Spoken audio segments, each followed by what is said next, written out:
Welcome to Channeling Love.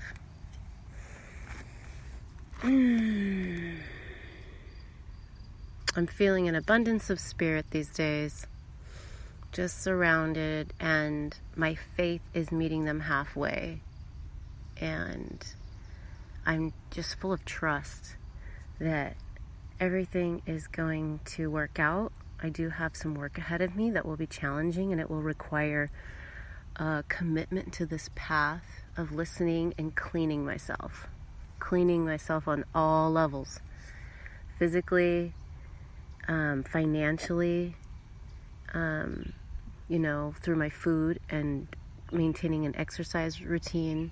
Just like all of it helps raise your vibration, staying clean, having positive thoughts, being kind. It's so clear to me that that's how it is. And I need to, because I can't tolerate the clutter anymore. And it's time for some minimalism in my life. It's being reflected back to me on all levels. But I do believe I have the guidance to achieve it. And so today I walked up to this beautiful spot.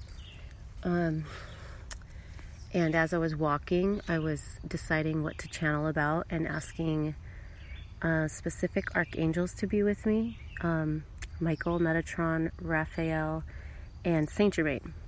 And Michael for protection, Metatron because he works with indigo children, I believe, and I am dealing with my children heavily, obviously every day, but it's just really big in my heart right now to know how to guide them correctly and to be healthy for them. So I asked him to be present. And Raphael and Saint Germain are for healing. Saint Germain works with the violet flame, and Raphael works with the color green. And so I called on those colors as well. And so I started to get some information, and I'm going to ask that it be succinctly brought in now for this recording.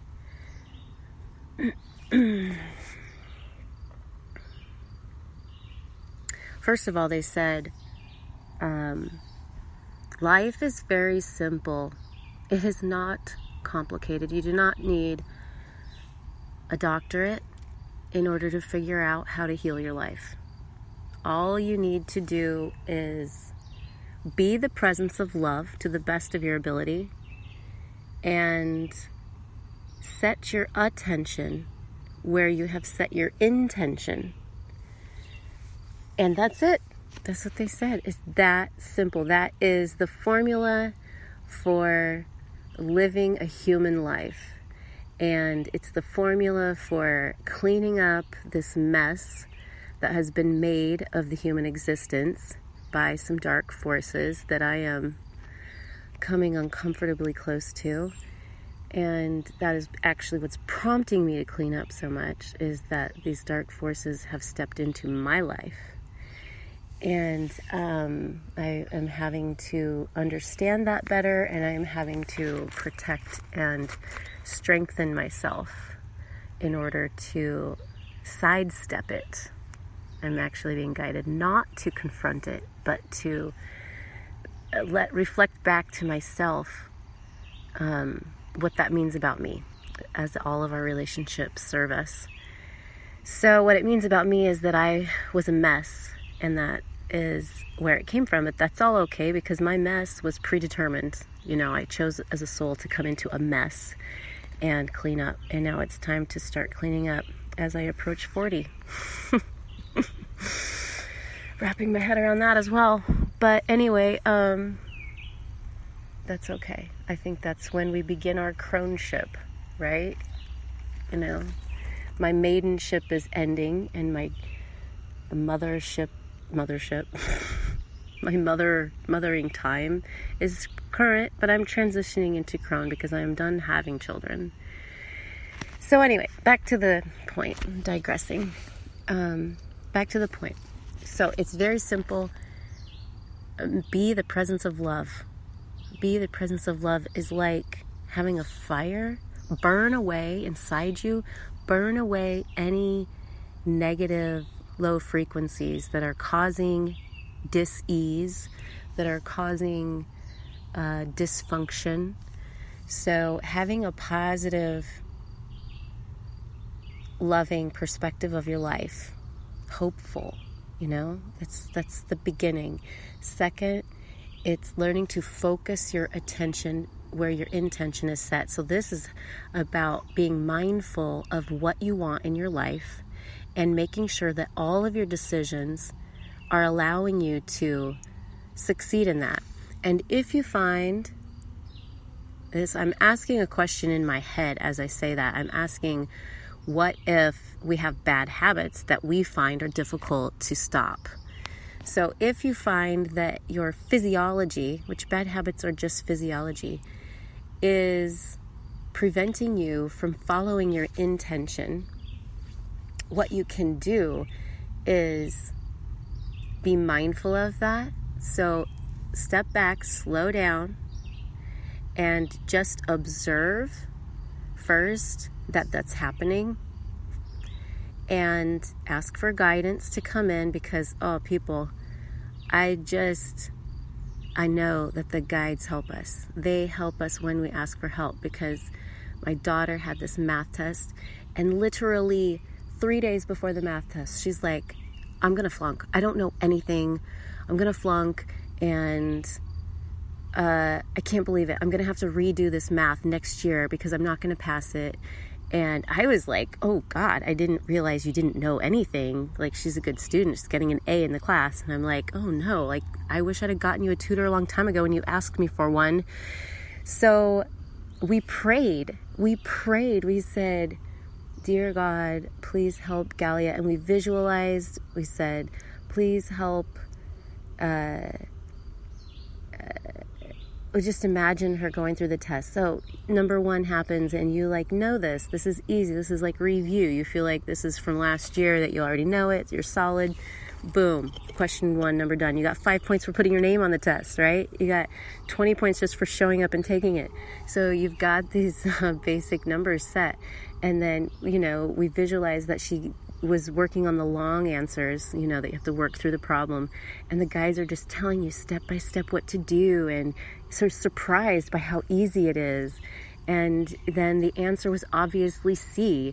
And so we did this visualization that lasted about 3 to 4 minutes about her just flying through the test. And we did get a tutor, and she said yes to the tutor. First, she was like, no, I don't want a tutor. You should have gotten a long time ago. It's too late now, and it's too bad. It's too late. I'm just going to fail. But eventually she lightened up, and she was like, okay, fine. And I learned as a mother that you can't let them, even though they're becoming an adult, you can't let them make all of the decisions, because they are still human, wrapped up in their emotions that want to sabotage them. And sometimes you have to see that for them, and you have to sort of carry the light of hope for a little while until they're ready to take it on again. And it's very interesting parenting teenagers. What an education. I hope that it's useful for the rest of the kids. But anyway, so we use this visualization. We asked the guides, we asked for power animals. She has some new power animals now, to be with her and to support her and guide her and give her confidence and emotional strength to get through it.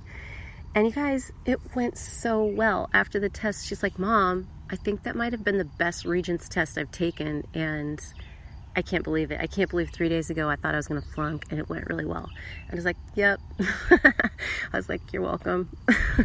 She's like, Mom, it's not about you. But it wasn't obviously about me, but I was like, wow, like that miracle showed me the power of asking the guides for help. And I don't do it. I don't do it in my own life. I don't do it for myself. It's like, it takes our kids to it takes our love for our children and our sense of responsibility towards them to step up in life. when I was pregnant with her is when I started doing yoga, because I knew it was good for me, and I would do it so that I could survive that pregnancy and that birth. Our kids challenge us so much, and they force us to wake up. They force us to step up. They force us to find out how much we can take and what we're capable of. So that is the blessing of children. It's a hard life, but it makes this life more rich, and it makes us discover ourselves on a deeper level.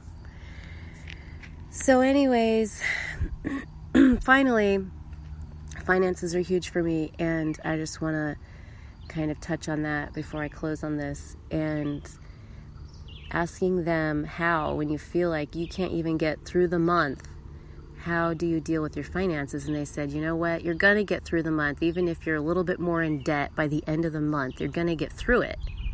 You're not going to die from debt. It's not going to kill you. It's just going to like nag at you. So you got to look at the big picture of your debt. You got to look at where you can cut interest rates or monthly payments so that you actually have a plan and a deadline for how to deal with that. That's the first step, which I'm not doing. The second step is simplify your life. Start taking actions to simplify your life. If debt is calling at you, it means it needs your attention. You need to pay attention to it. You need to gather all of your, gather all of your accounts together in one place and figure out where it's all at, and look into options for wrapping it up, and which have been coming to me in the mail. Pay your debt with this lower interest rate, and I'm like totally ignoring it. But now it's time for me to face it, and it's time for me to just have a plan and ask the guides to come and help, and it's going to be amazing. I totally think they're going to help me with this impossible situation the same way they helped my daughter. And I'm excited about it, and I feel hopeful, and that is everything, people, because we are creating this world. We are creating it. We're creating this world, and we can create it however we want to, and we can step up out of the darkness by will. And it's so easy. It doesn't seem believable. It's so easy to call on the spirits for help, but they're not tangible. How can that possibly be? That's the paradox. It's so easy, we don't even think it's possible. But it seems easy, but it's still like a matter of setting intention. It's a matter of awareness. And that is a little bit trickier than it sounds. You know, focusing your mind and your intention on the right questions to ask, or having the creative spark to see the vision that helps you have the higher frequency feeling. It takes work, and it takes energy, and it's kind of tiring. So it's not as easy as it sounds. It's not as simple as it sounds. And even that, to say that it's so simple, how can it be true? It could stop people from doing it. So there's a little bit of a paradox going on there. And so I think I know what I need to do. I need to take the first step in getting organized and putting some time and energy and prioritizing this in my life to clean it up. And that's the next step for me. I've been working on my body and nutrition for a while, and now it's time to focus on this and just like a spiral rotate through the areas of my life as they need my attention. And this is the journey. It will never be done until I am done with this physical body. And so I say for now, blessings on the world. Namaste.